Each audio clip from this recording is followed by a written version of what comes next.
歡迎嚟到黎博聖經教室，我哋繼續釋經靈修，今次係利未記第15章。溫馨提示，大家可以下載講義，參考更詳細嘅內容。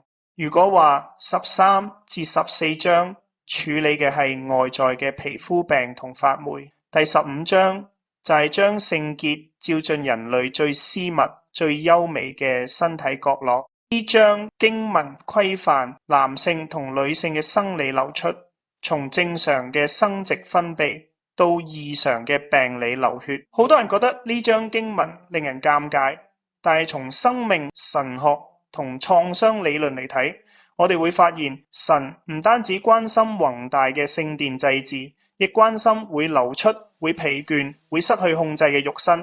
第15章呈現完美嘅對稱，男女嘅生理現象並列，而且區分為正常同異常。換言之，冇一個人比其他人更不潔，亦冇邊個比其他人更聖潔。男性射精、女性經期都被視為正常但需要暫停嘅狀態。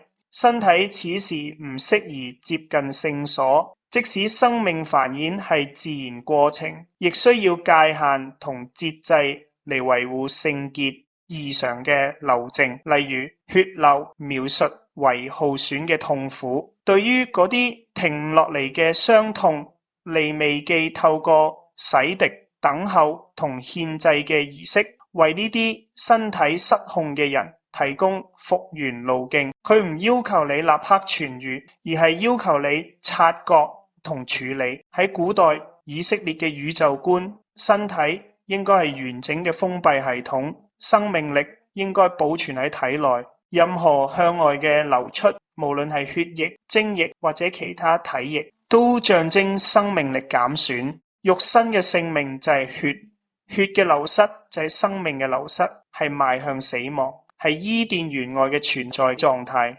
從創傷理論嚟睇，呢種流失會帶嚟身體背叛感。當事人感到身體唔再受意志支配，無論係焦慮嘅顫抖，定係生理機能嘅失調，都俾人感到自我邊界嘅瓦解。但係呢一章宣告，當你感到生命力流逝嗰陣，神並未轉念唔睇。令人驚訝嘅係，利未記冇命令立即修復，佢冇要求停止流出，只規定等到流出止息之後7日。唔係懲罰，而係時間；唔係控制，而係容許身體慢慢翻嚟。身體經常成為創傷記憶嘅載體。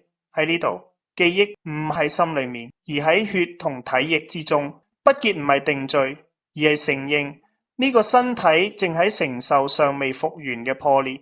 創傷神學最重要嘅唔係解釋原因，而係為當事人保留復原嘅時間。喺呢一章，神冇加速醫治，只係守護復原嘅節奏。最深刻嘅轉折發生喺洗滌同第8日嘅獻祭。喺潔淨嘅過程中，要用水洗身。水係生命嘅起源，亦係更新嘅象徵。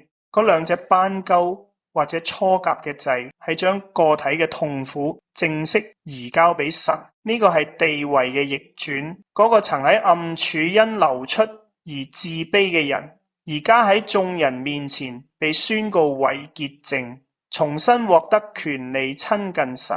不潔唔係永久嘅詛咒，而係可以逆轉嘅狀態。呢個循環本身成為提醒，我哋嘅生命不斷喺流失同充滿之間擺盪，喺不潔同潔淨之間循環。我哋需要不斷回到神面前，重新被潔淨，重新被充滿。第31節道出呢一切規條背後嘅終極關懷，免得佢哋使我喺佢哋中間嘅聖幕唔乾淨。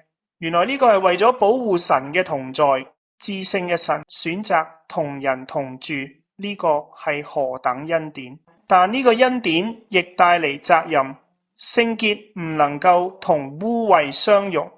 喺我哋生命裏面有邊啲隱密嘅流失，正耗損緊我哋嘅生命？係未處理嘅創傷，不停嘅焦慮，定係自我嘅厭惡？利未記邀請我哋將呢啲帶到神面前，你願唔願意？多謝各位收聽，願神賜福大家，亦歡迎各位點讚、留言、轉發，幫助更多人認識神嘅話語。